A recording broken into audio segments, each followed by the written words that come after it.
अब तक 3i Atlas में कई ऐसी विशेषताएं देखी गई हैं जो सामान्य कॉमेट से बहुत अलग हैं। इन असामान्य संकेतों को पहले ही गिनाया जा चुका है। उम्मीद थी कि इन बातों पर वैज्ञानिक समुदाय में खुली और गंभीर बहस होगी, लेकिन ऐसा हुआ नहीं। नासा के अधिकारियों ने इन सवालों पर चर्चा किए बगैर ही मामले को आधिकारिक तौर पर बंद कर दिया। 3i एटलस में कई अजीब विशेषताएं हैं। इनमें एक स्पष्ट एंटी टेल जेट दिखाई देता है जो सूर्य की दिशा में है। ये जेट पेरिहेलियन से पहले भी दिखा और बाद में भी। आमतौर पर कॉमेट्स की पूंछ सूर्य से उल्टी दिशा में होती है। इसके अलावा 3i एटलस का घूर्णन अक्ष जब ये सूर्य से बहुत दूर था तब भी सूर्य की दिशा से सिर्फ 8 डिग्री के भीतर संरेखित पाया गया। इसकी कक्षा का तल भी पृथ्वी के इक्लिप्टिक तल से केवल 5 डिग्री के भीतर है। एक और चौंकाने वाली बात यह है कि इससे निकलने वाली गैस में लोहे की तुलना में निकल की मात्रा ज्यादा है। यह अनुपात औद्योगिक रूप से बने निकल मिश्र धातुओं जैसा लगता है।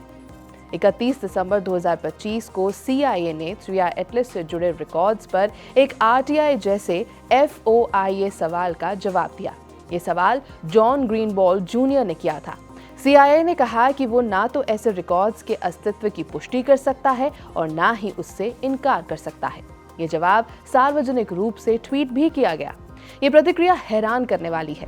इसकी वजह यह है कि नासा के अधिकारी 19 नवंबर 2025 की प्रेस कॉन्फ्रेंस में साफ कह चुके थे कि 3i एटलस पूरी तरह प्राकृतिक मूल का एक कॉमेट है।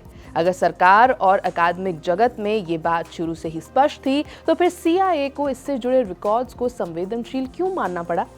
इसका सबसे सरल मतलब ये हो सकता है कि कुछ सरकारी अधिकारी ये सुनिश्चित करना चाहते थे कि 3i एटलस कोई ब्लैक स्वान घटना ना हो, यानी ऐसा दुर्लभ लेकिन बेहद प्रभावशाली खतरा जो समाज के लिए जोखिम बन सकता है। भले ही कॉमेट विशेषज्ञ इस संभावना को बहुत कम मानते हों, फिर भी जोखिम का असर बहुत बड़ा हो सकता है।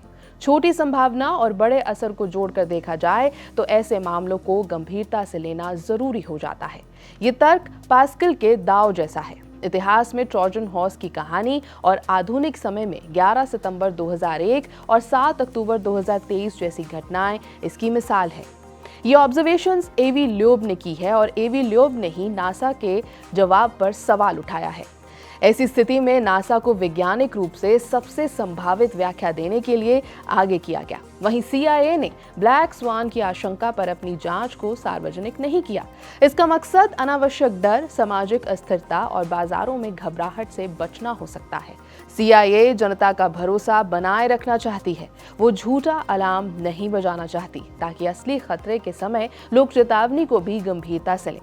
न नकारना और ना ही स्वीकारना, ये वाला जवाब इस रणनीति का हिस्सा है।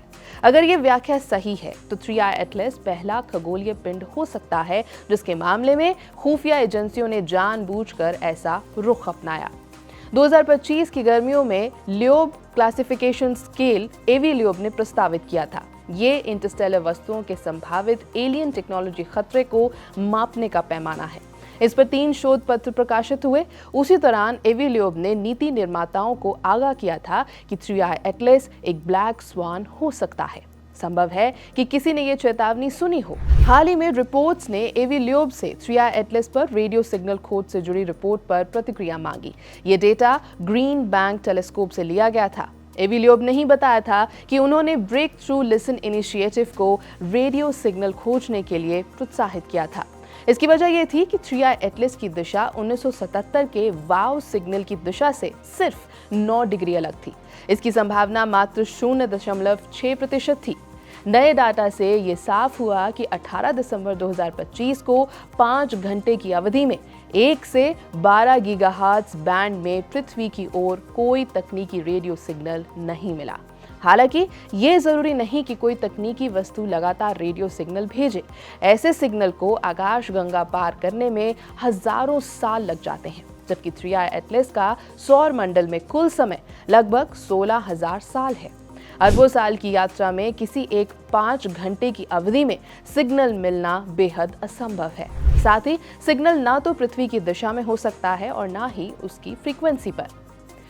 ऊर्जा बचाने के लिए ऐसे सिग्नल छोटे, सेंटर्ड और बहुत कम समय के लिए भेजे जाते हैं। इसीलिए सही निगरानी के लिए लंबे समय तक और कई दिशाओं से अवलोकन जरूरी है। 3i एटलस पर डेटा संग्रह तब तक जारी रहेगा जब तक ये बृहस्पति के हिल रेडियस के पास से नहीं गुजर जाता। उम्मीद है कि सरकारी अधिकारी धूमकेतु विशेषज्ञों के साथ मिलकर ये भी जांचेंगे कि क्या ये कोई छोटे प्रोब छोड़ता है या नहीं। अगर जांच नहीं होगी तो शायद कभी पता ना चल पाए कि ये हंस सफेद था या काला, यानी कि ये ब्लैक स्वॉन था या व्हाइट स्वॉन।